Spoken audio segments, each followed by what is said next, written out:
Ui kìa cho 4 phần trăm. Chia tôi là nó mà. Hai trở đi đó. Làm mà lia, cực kia. Cái Cái bê thay nữa.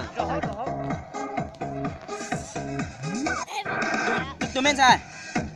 Tụi mình sai cái mình nhỏ cực giá nó bê thay muốn gì à?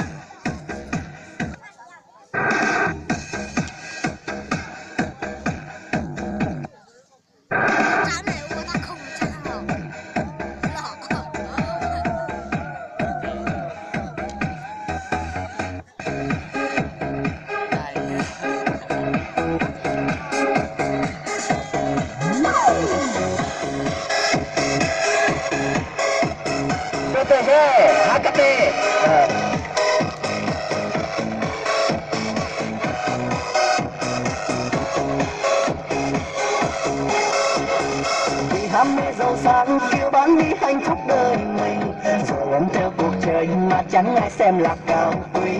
Để hôm nay mình em thầm khóc cho qua người tầm tối, em đã mang thân về thế.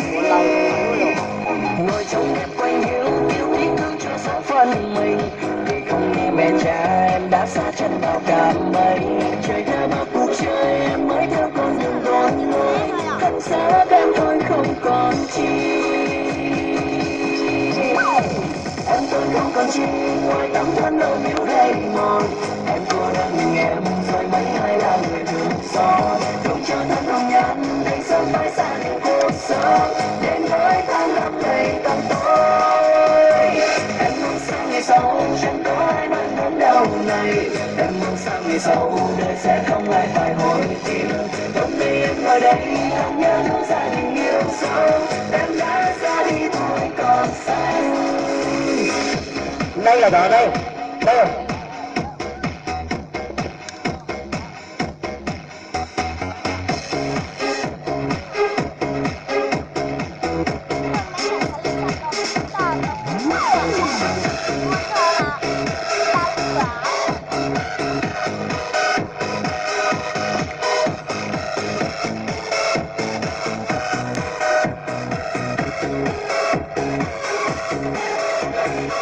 Ham mê giàu sang phiêu bán đi hạnh phúc đời mình, rồi ôm theo cuộc chơi mà chẳng ai xem là cao quý.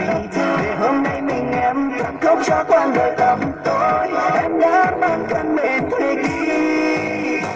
Ngồi trong đêm quanh hiu yêu ý thương cho số phận mình, vì không nghe mẹ cha em đã xa chân vào cả mây. Trời theo bao cuộc chơi em mới theo con đường đôi lối, thân xác em thôi không còn chi. Em tôi không còn chi ngoài tấm thân đâu miếu gây mòn. Em cô đơn mình em rồi mấy ai là người thường xót. Không cho thân không nhắn anh sớm phải xa lìa cuộc sống, đến với tháng năm ngày tăm tối. Em mong sao ngày sau chẳng có ai mang đến đau này.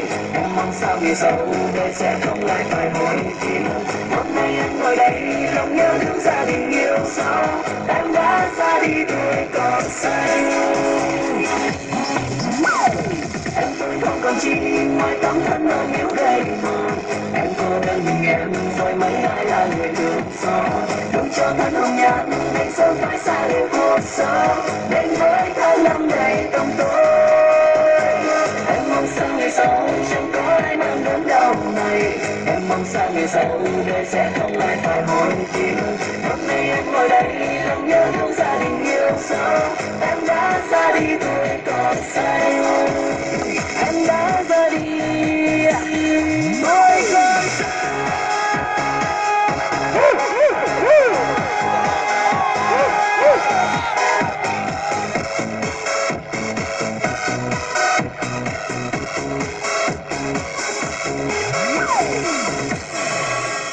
Ôi trời, tôi thấy thế à?